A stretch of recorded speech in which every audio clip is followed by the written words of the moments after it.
Holidays-nale, adu namma GT Holidays da. GT Holidays, South India's #1 travel brand. You know you are special when you're with GT Holidays.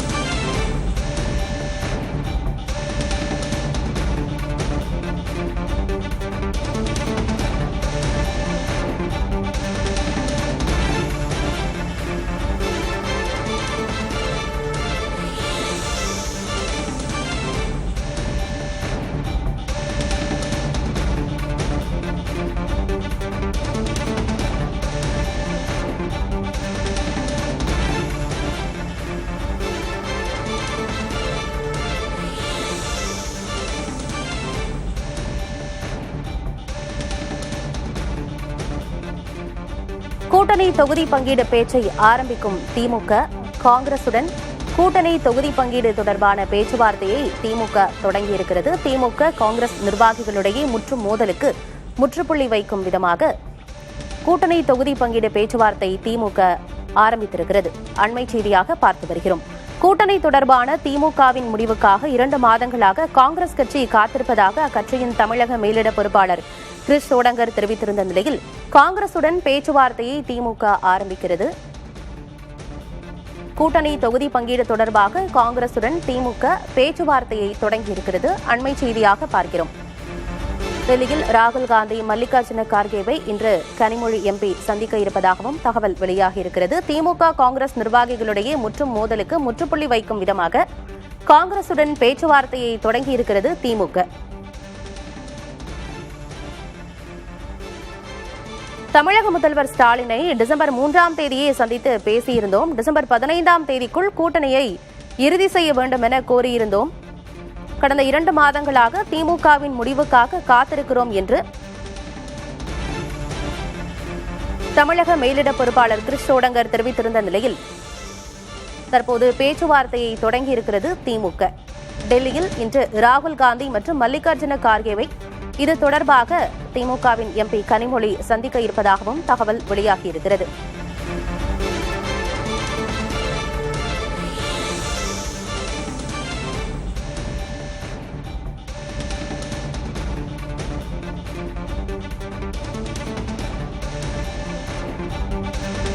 திமுக கூட்டணியில் காங்கிரஸ் கட்சி அதிகாரத்தில் பங்கு, அதிக தொகுதிகளை கேட்பதாகவும் கூட்டணி ஆட்சி என்பதில் காங்கிரஸ் உறுதியாக இருப்பதாகவும் தகவல்கள் வெளியாகி இருக்கக்கூடிய நிலையில் முதல்வர் மு க ஸ்டாலின் தமிழகத்தில் திமுகவின் ஆட்சிதான் என்று கூறியிருப்பதாகவும் திமுகவின் முதுபெரும் அமைச்சர் ஒருவர் கூறியிருந்தார். இந்நிலையில் அண்மையில் பேட்டியளித்திருந்த கிரிஷ் சோடங்கர் கூட்டணி தொடர்பாக திமுகவின் முடிவுக்காக 2 மாதங்களாக காங்கிரஸ் கட்சி காத்திருப்பதாக தெரிவித்திருந்த நிலையில் தற்போது கூட்டணி பேச்சுவார்த்தையை தொடங்கியிருக்கிறது திமுக என்கிற அண்மை செய்தியை பார்த்து வருகிறோம்.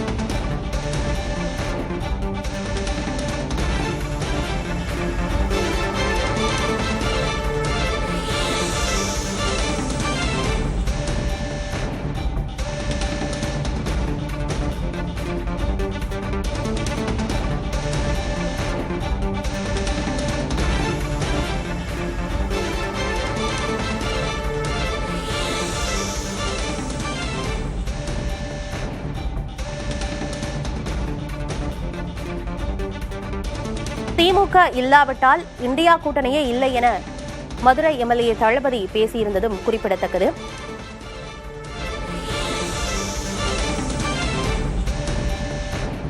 திமுக இல்லாவிட்டால் இந்தியா கூட்டணியே இல்லை என பேசியிருந்தார் மதுரை எம்எல்ஏ தளபதி. இது காங்கிரஸில் பெரும் கொந்தளிப்பை ஏற்படுத்தி இருந்தது. இதனால் திமுகவுக்கும் காங்கிரசுக்கும் மோதல் போக்கு இருக்கிறதா என்ற பேச்சுக்கள் எல்லாம் தமிழக அரசியல் வட்டாரத்தில் இருந்த நிலையில் கூட்டணி தொடர்பாக யாரும் தங்களுடைய கருத்துக்களை பொதுவெளியில் தெரிவிக்கக்கூடாது என காங்கிரஸ் தலைமை அறிவுறுத்தியிருந்தது.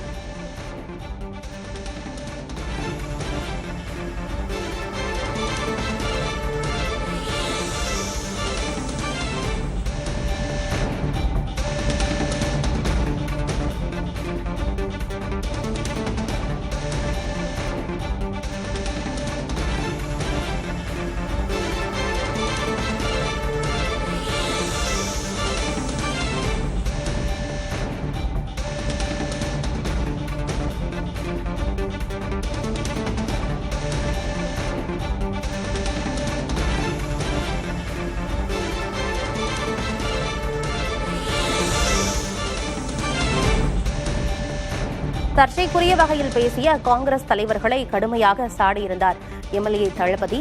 திமுக இல்லாவிட்டால் இந்தியா கூட்டணியே இல்லை என்று அவர் பேசியிருந்தார்.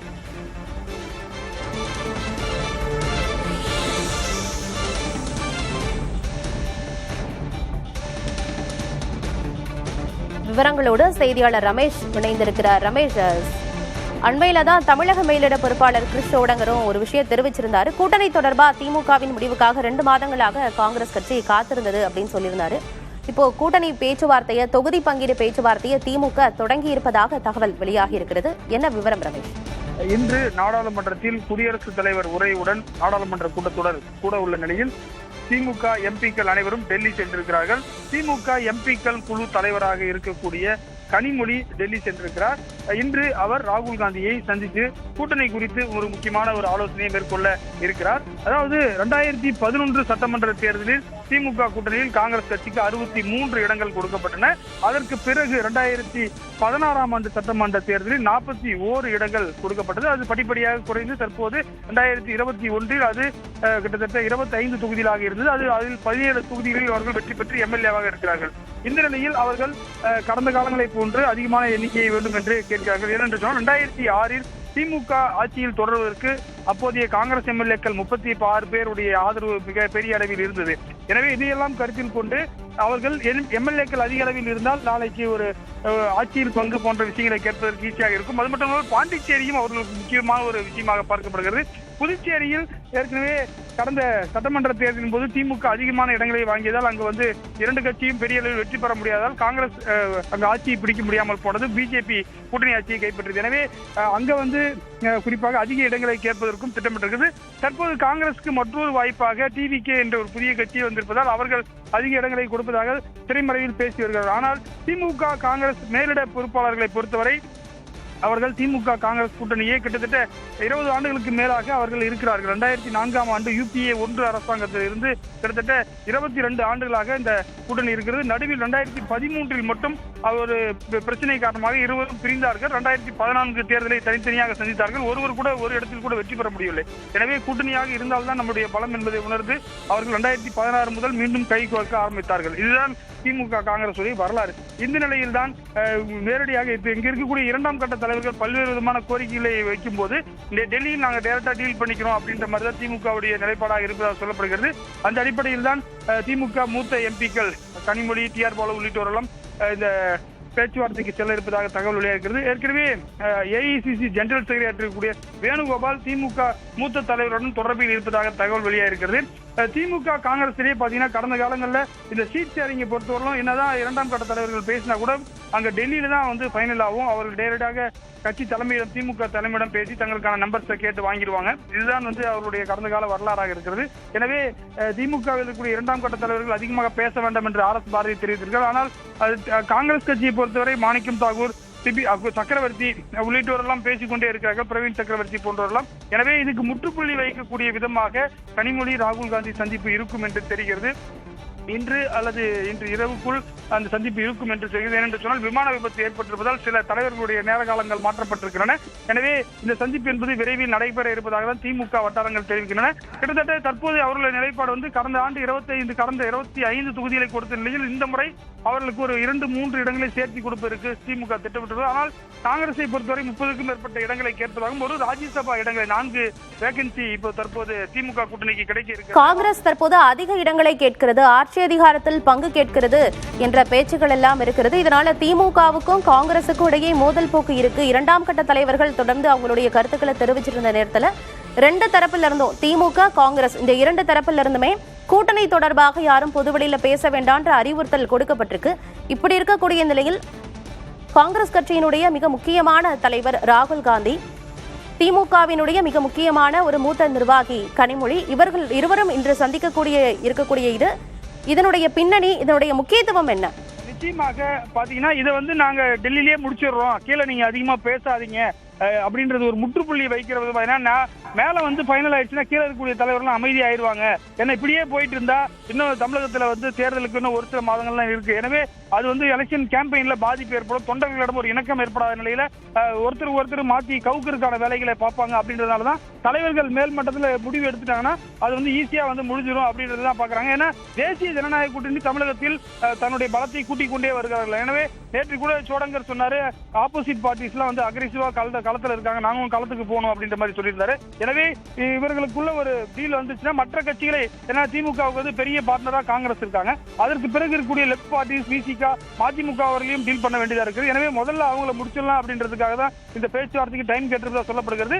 கனிமொழியை பொறுத்தவரை தலைமையில முதலமைச்சருடைய நேரடி தூதுவராக தான் செல்கிறார். அவர் ஒரு நம்பிக்கைக்குரிய ஒரு தூதுவராக திமுக தலைமைக்கு இருப்பதால் அவர் செல்கிறார். கடந்த காலங்களில் பாத்தீங்கன்னா 2024 MP தேர்தலில் பாத்தீங்கன்னா திமுக இந்த பேச்சுவார்த்தை குழு ஜனவரி பொங்கலுக்கு முன்னாடியே போட்டுட்டாங்க. டிஆர் பாலு தலைமையில கமிட்டி போட்டாங்க. ஆனா சோடங்கர் சொன்னது போல இன்னமும் திமுக கமிட்டி போடல அப்படின்னு சொல்லியிருக்காரு. எனவே இந்த கமிட்டி என்பதும் போடுவதற்கான வாய்ப்பு இருக்கிறது. தற்போதைய காலகட்டத்தில் பாத்தீங்கன்னா இந்த கமிட்டி போட்டு அதிக அளவில் பேச்சுவார்த்தை நடத்தாம பெரிய தலைவர்கள் ஒரு சில சிட்டிங்களே வச்சு நம்பர்ஸ் ஃபைனல் பண்றதுக்கான ஒரு யுக்தியை எடுத்திருப்பதாக தான் தெரிகிறது. ஏனென்றால் அதிக அளவில் பேச்சுவார்த்தை தொடர்ந்தால் அது ஊடகங்களில் வேற மாதிரியான செய்தியா வந்துருன்றதுனால பெரிய தலைவர்கள் திரைமறைவிலேயே போன்லயே பேசி நம்பர்ஸ் ஃபைனல் ஆகும்போது மட்டும் ஏன்னா திருச்சி மாநாடு பிளான் பண்ணியிருக்காங்க திமுகவில். எனவே பிப்ரவரி மார்ச் மாசத்துக்குள்ள அனைத்து தலைவர்களும் மேடையில் ஏற்றுவதற்கும் திட்டமிட்டிருக்காங்க. ஏன்னா தேசிய ஜனநாயக கூட்டணி பிரதமர் தலைமையில ஒரு கூட்டணி மாநாடே போட்டாங்க. எனவே இந்த நம்பர்ஸ் எல்லாம் ஃபைனல் பண்ணிட்டு ஒரே மேடையில் கூட்டணி கட்சி தலைவர்கள் மேடையில் ஏற்றுவதற்கும் திட்டமிட்டிருப்பதாக தகவல் வெளியாக இருக்கிறது. ஆனந்தி, ஹாலிடேஸ்னாலே அது நம்ம ஜிடி ஹாலிடேஸ் தான். GT Holidays, South India's #1 travel brand. You know you are special when you're with GT Holidays.